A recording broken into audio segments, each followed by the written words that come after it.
আসসালামু আলাইকুম। এখন আপনারা দেখবেন সংবাদ শিরোনাম। সংসদীয় আসনে মনোনয়নপত্র দাখিলকারী জনাব তারেক রহমান এর মনোনয়নপত্রটি পরীক্ষা করলাম। পরীক্ষান্তে মনোনয়নপত্রটি গ্রহণ করলাম। পঞ্চম দিনের মতো সারা দেশে চলছে মনোনয়নপত্র যাচাই বাছাই কার্যক্রম। বগুড়া ৬ আসনে বৈধ ঘোষণা করা হলো তারেক রহমানের প্রার্থিতা। কনকনে ঠান্ডায় জেবুথেব গোটা দেশ। সর্বনিম্ন তাপমাত্রা রাজশাহী, পাবনা ও নওগাঁয় ৯ ডিগ্রি সেলসিয়াস। সবচেয়ে বিপাকে খেতে খাওয়া মানুষ। প্রচন্ড রকমের ঠান্ডা, কুয়াশা, শীতের ভিতরে তো কাজ কাম করা যায় না। আমাকে সমস্যা হয়, গরিব মানুষ। শীতকালে দিন কষ্ট করে, কিন্তু আমরা শীতে খুব কষ্ট হইতে আছে। ভোলার তারুয়া সমুদ্র সৈকতে বেড়েছে ভ্রমণ পিপাসুদের আনাগোনা। ম্যানগ্রোভ বন, সূর্যোদয়, সূর্যাস্ত ও লাল কাঁকড়ার বিচরণ মুগ্ধ করছে পর্যটকদের। প্রকৃতি অনেক সুন্দর, আসলে কোনো ক্রাউড নেই, পাখির কলকা করে। বিচ আর ম্যানগ্রোভ একসাথে থাকে, এই টাইপের জায়গা আছে কুয়াকাটাতে, আর আছে এটা। আসসালামু আলাইকুম। এখন দেখবেন সংবাদ বিস্তারিত। পঞ্চম দিনের মতো সারা দেশে চলছে ত্রয়োদশ জাতীয় সংসদ নির্বাচনে প্রার্থীদের মনোনয়নপত্র যাচাই বাছাই। বগুড়া ৬ আসনে বৈধ ঘোষণা করা হয়েছে তারেক রহমানের মনোনয়নপত্র। সকাল থেকেই জেলায় জেলায় শুরু হয়েছে এই কার্যক্রম। বগুড়া ৬ আসনে বিএনপির ভারপ্রাপ্ত চেয়ারম্যান তারেক রহমান ও জামায়াত প্রার্থীর মনোনয়নপত্র বৈধ ঘোষণা করা হয়, আর বাতিল হয় ৩ জনের প্রার্থিতা। এছাড়া বেগম খালেদা জিয়ার মৃত্যুতে বগুড়া ৭ আসনে তার মনোনয়ন কার্যক্রম সমাপ্ত ঘোষণা করা হয়। ঠাকুরগাঁও ১ আসনে মির্জা ফখরুলের মনোনয়ন বৈধ ঘোষণা করা হয়। চট্টগ্রাম ৬ আসনে বৈধ ঘোষণা করা হয় বিএনপি প্রার্থী গিয়াসউদ্দিন কাদের চৌধুরী ও গোলাম আকবর খন্দকারের মনোনয়ন। সাতক্ষীরা ১ আসনে কাগজপত্রের ত্রুটি থাকায় স্থগিত করা হয় বিএনপি ও ইসলামী আন্দোলনের প্রার্থীর মনোনয়নপত্র। তবে তারা প্রত্যেকেই আপিল কার্যক্রমে অংশ নিতে পারবেন। আসন্ন ত্রয়োদশ জাতীয় সংসদ নির্বাচন সামনে রেখে মানিকগঞ্জের ৩টি আসনেই নির্বাচনী মাঠ সরগরম। তবে প্রতিদ্বন্দ্বিতার পাশাপাশি আলোচনায় বিএনপির অভ্যন্তরীণ কোন্দল। দলীয় প্রার্থী থাকা সত্ত্বেও স্বতন্ত্র হিসেবে মনোনয়ন জমা দিয়েছেন বিএনপিরই ৪ নেতা, যা নতুনভাবে দলীয় ঐক্য নিয়ে তুলেছে প্রশ্ন। দরজায় কড়া নাড়ছে নির্বাচন, চলছে মনোনয়নপত্র যাচাই বাছাই। নেতৃত্বের লড়াইয়ে দলীয় মনোনয়ন বঞ্চিত অনেকেই প্রার্থী হয়েছেন স্বতন্ত্রভাবে। মানিকগঞ্জের ৩টি আসনেই বিএনপির দলীয় প্রার্থী আছে, তবে স্বতন্ত্র হিসেবে নির্বাচন করতে চান দলেরই ৪ নেতা। দলীয় সিদ্ধান্ত উপেক্ষা করে তারা মনোনয়ন জমা দেওয়ায় অস্বস্তি আর উদ্বেগে তৃণমূল। দলীয় সূত্র বলছে, দীর্ঘদিনের রাজনৈতিক প্রতিযোগিতা, ব্যক্তিগত প্রভাব আর নেতৃত্বের দ্বন্দ্ব থেকেই স্বতন্ত্র প্রার্থিতা।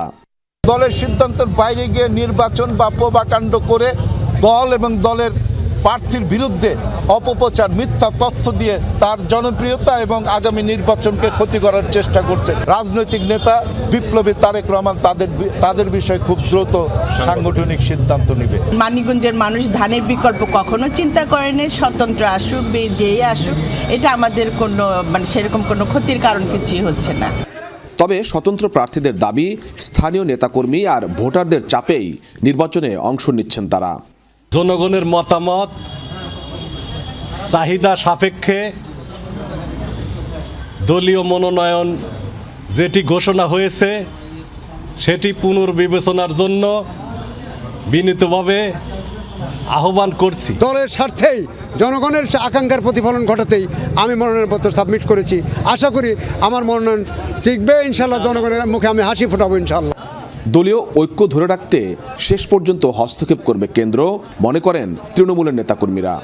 নীতি নির্ধারক বা আমাদের কেন্দ্রীয়ভাবে আমার মনে হয় যদি তারা এই বিষয়টা একটু হস্তক্ষেপ করে, তাহলে সাধারণ ভোটার এবং কর্মীদের ভিতরে এই ধরনের সমস্যা থাকতে পারে না। 3টা প্রার্থী বা 4টা প্রার্থী যদি দ্বারা হয়, তাহলে আমরা নিজেরা কনফিউজ হয়ে যাবো কারে থেকে কারে ভোটটা দিব।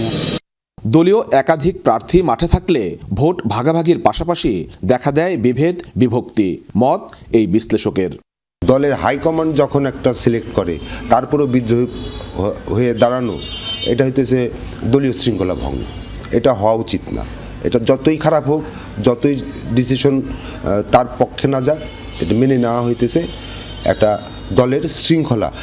তবে সাধারণ ভোটারদের একাংশ বলছে দল নয় প্রার্থী বাছাইয়ে গুরুত্ব পাবে ব্যক্তিগত গ্রহণযোগ্যতা আর উন্নয়নের প্রতিশ্রুতি। ব্যক্তিকেই আমরা দেখব, যে যোগ্য ব্যক্তি আমরা তার দিকেই দেখব। যারা আমাদের জন্য কাজ করবে, দেশের জন্য কাজ করবে, দুর্নীতিমুক্ত দেশ গড়বে, তাদেরই আমরা চাইব। সৎ ব্যক্তিকে আমরা ভোট দেওয়ার জন্য চেষ্টা করবো, যাতে কিনা আমাদের এলাকায় উন্নয়ন কাজের জন্য যার কাছে সাথে সর্বক্ষণ কথা বলা যাবে। মানিকগঞ্জ 1 ও 3 আসনে একজন করে বিদ্রোহী প্রার্থী থাকলেও 2 আসনে বিদ্রোহী হয়েছেন 2 জন। পৌষের মধ্যভাগে সারা দেশেই শীতের দাপট, কনকনে ঠান্ডায় স্থবির জনজীবন। আজ সর্বনিম্ন তাপমাত্রা রেকর্ড করা হয়েছে রাজশাহী, পাবনার ঈশ্বরদী ও নওগাঁর বদলগাছিতে 9 ডিগ্রি সেলসিয়াস। ভোর থেকেই ঘন কুয়াশায় ঢাকা প্রকৃতি।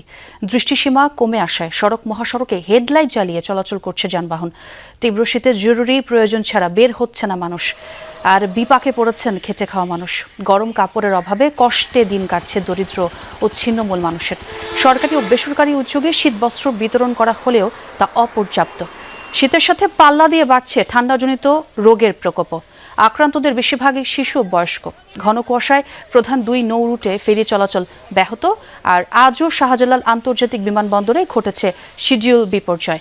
নির্ধারিত সময়ে ছাড়ছে না অধিকাংশ ফ্লাইট। 4-5 দিন ধরে প্রচন্ড রকমের ঠান্ডা, ঘন কুয়াশা, অন্তনে দেখেছি কি মেল বাতাসের কারণে জনজীবন হয়ে পড়েছে। শীতের ভিতরে তো কাজ কাম করা যায় না, আমাদের সমস্যা হয় গরিব মানুষ। লোকজন ভাই তো শীতকালে দিন কষ্ট কইরা, কিন্তু আমরা শীতে খুব কষ্ট হইতে আছে, বুঝলেন। দর্শক, শীতে ভ্রমণ পিপাসুদের আনাগোনা বেড়েছে ভোলার তারুয়া সমুদ্র সৈকতে। প্রতিদিনই দূর দূরান্ত থেকে ছুটে আসছেন পর্যটকরা। সৈকতে সূর্যোদয়, সূর্যাস্ত আর প্রাকৃতিক সৌন্দর্য দেখে মুগ্ধ হচ্ছেন। পর্যটকরা বলছেন, যাতায়াত ব্যবস্থা সহ বিভিন্ন দিক উন্নত হলে আরও বাড়বে সমাগম। উত্তাল সমুদ্রের গর্জনে লুকিয়ে থাকে এক নীরব প্রশান্তি। প্রবল বেগে আছড়ে পড়া ঢেউ যেন ধুয়ে নিয়ে যায় সব অবসাদ। পর্যটকদের অন্যতম পছন্দ হয়ে উঠেছে ভোলার তারুয়া সমুদ্র সৈকত। ব্যস্ত জীবনের ক্লান্তি ভাসিয়ে দিতে ভ্রমণ পিপাসুরা ভিড় করছেন এই সৈকতে, আর ফিরে আসছেন একরাশ প্রশান্তি নিয়ে। এখানে আসলে প্রকৃতি অনেক সুন্দর, আসলে কোনো ক্রাউড নেই, পাখির কলকাকলি, আসলে ব্যাপারটা অনেক সুন্দর। আপনার সমুদ্রটা একদম নিরিবিলি।